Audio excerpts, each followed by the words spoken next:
அப்பா நமக்கு கிடைச்ச பெரிய பொக்கிஷம்.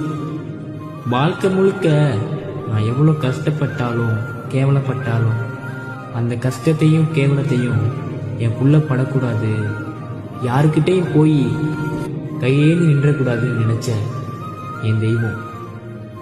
மற்ற அப்பாக்கள் மாதிரி நான் நினைக்கிறதா நீ பேசணும், நான் சொல்றதா நீ செய்யணும் அப்படின்னு நீங்கள் என்னைக்குமே என்ன அதிகாரம் பண்ணதில்லை. நீ எப்படி வேணாலும் இரு, நீ எவ்வளோ தப்பு வேணாலும் பண்ணு, ஆனால் நீ நீயா மட்டும் இரு. உனக்கு எந்த ஒரு கஷ்டமும் வராமல் தடுத்து உனக்கு அப்பாவா மட்டும் இல்லாமல் ஒரு நல்ல நண்பனாகவும் கூடவே எப்போவுமே இருப்பேன்னு சொன்ன மனுஷன் இப்போ என் கூட இல்லை. அப்பா, நான் உங்களை ரொம்ப மிஸ் பண்ணுறேன்ப்பா.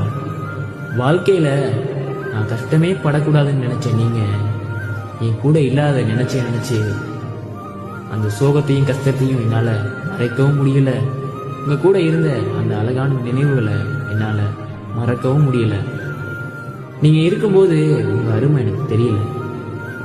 நீங்கள் என்னை திட்டும் போதெல்லாம் நினச்சிருக்கேன், என்னடா அந்த மனுஷன் நம்மளை சும்மா சும்மா திட்டிக்கிட்டே இருக்காரே, நம்ம மேலே என்னதான் அவருக்கு கோபம்.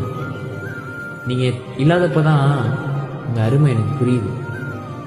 நீங்கள் என்னை சும்மா சும்மா திட்டலை, நான் நல்லா வரணுங்கிறதுக்காக தான் அப்படி சொன்னீங்கன்னு இப்போ புரியுது. சாதிக்கணும்னு பிறந்துட்டு தோல்வின்னு பயந்து ஓடிடாத. எனக்கான ஒரு நாள் கண்டிப்பாக வரும், நான் அதை பார்க்க தான் போகிறேன். நான் என்ன செத்தா போயிட போகிறேன், கூடவே தான் இருப்பேன்னு சொன்னீங்க. ஆனால் இப்போ நீங்கள் என் கூட இல்லையப்பா.